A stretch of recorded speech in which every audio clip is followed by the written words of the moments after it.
क्रमांक 17 मधील दम्मदीप बुद्ध विहार परिसरातील रस्त्याचे डांबरीकरण, ज्येष्ठ नागरिकांच्या हस्ते कामाचा शुभारंभ। अंबरनाथ नगर परिषद हद्दीतील प्रभाग क्रमांक 17 मधील दम्मदीप बुद्ध विहार परिसरातील रस्त्याची अत्यंत खूपच दुरवस्था झालेली होती। या रस्त्यावरून नागरिकांसह वाहन चालकांना तारेवरची कसरत करत आपली वाट काढावी लागत होती। त्यामुळे येथील नागरिकांच्या तक्रारी वाढत चाललेल्या होत्या। ही बाब अंबरनाथ नगर परिषदेचे उपनगराध्यक्ष तथा स्थानिक नगरसेवक सदाशिव मामा पाटील व नगरसेविका सौ पूनम शेलार यांनी लक्षात घेऊन तात्काळ संबंधित विभागाशी पाठपुरावा करत सदर रस्त्याचे डांबरीकरण करण्यासाठी विनंती केली। त्यावेळेस संबंधित अधिकाऱ्यांनी सदर रस्त्याच्या कामाला सुरुवात करण्याचे आदेश दिले। बुधवारी या कामाचा शुभारंभ नगरसेवक सचिन सदाशिव पाटील यांच्या उपस्थितीत ज्येष्ठ नागरिकांच्या हस्ते करत डांबरीकरणाच्या कामाला सुरुवात करण्यात आलेली आहे। यावेळी दम्मदीप बुद्ध विहार परिसरातील नागरिकांनी सदाशिव मामा पाटील, सचिन पाटील व पूनम शेलार यांचे आभार मानले। या प्रसंगी नगरसेवक सचिन पाटील, तुकाराम पाटील, अशोक वाघ, बबन सोनावणे, प्रवीण माने, मुरलीधर पाटील, सुनील सूर्यवंशी, संभाजी हजारे, सुहास कुलकर्णी, कैलाश कालशेट्टी, संतोष उनावणे, भाऊसाहेब काळे, राम जोशी, शांताराम महाजन, उमेश यादव, जगन पाटील, अजित सपकाळ, भालचंद्र ओठावदे, व्यंकटेश, अर्चना पितळे, शुभांगी यांच्यासह अनेक मान्यवर पदाधिकारी व परिसरातील नागरिक मोठ्या संख्येने उपस्थित होते।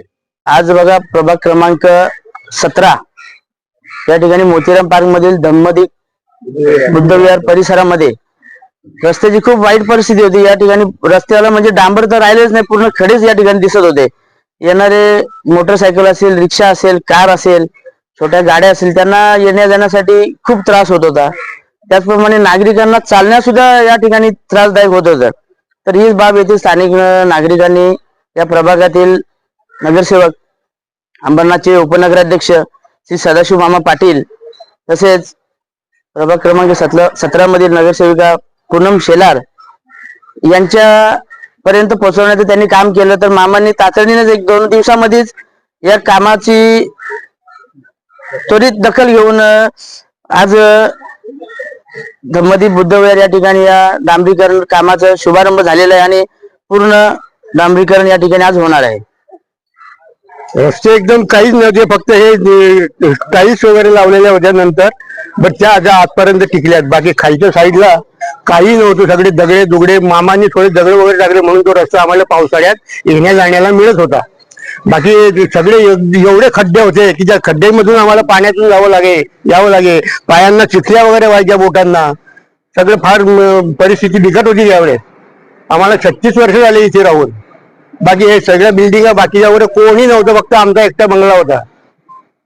भावना म्हणजे आम्ही मामा निवडून आल्यानंतर मामांना आम्ही सर्वांनी रिक्वेस्ट केली की बुवा आम्हाला चालायला त्रास होतो, या खड्यांमुळे म्हाताऱ्या लोकांनाही त्रास होतो, लहान पोरं शाळेत जातात त्यांनाही त्रास होतो, तर तुम्ही डांबरीकरण करा। आणि त्यांनी आमच्या विनंतीला मान देऊन स्थानिक लोकांच्या हे डांबरीकरण आज केले, त्याबद्दल आम्ही मामांचे स्थानिक लोकांतर्फे आभार मानतो।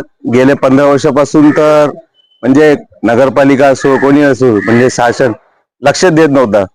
पण सदाशिव मामा पाटील जेव्हा निवडून आले तेव्हा आम्ही रहिवासी आणि चालीचे लोक मामाकडे आणि गेलो, निवेदन दिलं, मामा हा रस्ता, कारण हा रस्त्यावरून शाळेचं बस, छोटे व्हॅन, लहान मुलं सगळे जायचं आणि ज्येष्ठ नागरिकला 2दा-3दा पडले इथे खाली। मग मामाला आम्ही ते निवेदन केलं, मामा हा रस्ता लवकरात लवकर म्हणजे आपलं तुमच्या माध्यमातून डांबरीकरण झाला तर अजून बरं होईल, आणि प्रयत्न हे करा की हे पण रोड RCC झाला तर अजून बरं होईल लोकांसाठी। आणि सध्या मामानी हे आपलं सदाशिव मामा पाटील आणि पूनम शेलार असतील, आमचे सचिन पाटील असतील, यांनी करून दिल्याबद्दल रहिवासींतर्फे त्यांचे हार्दिक आभार।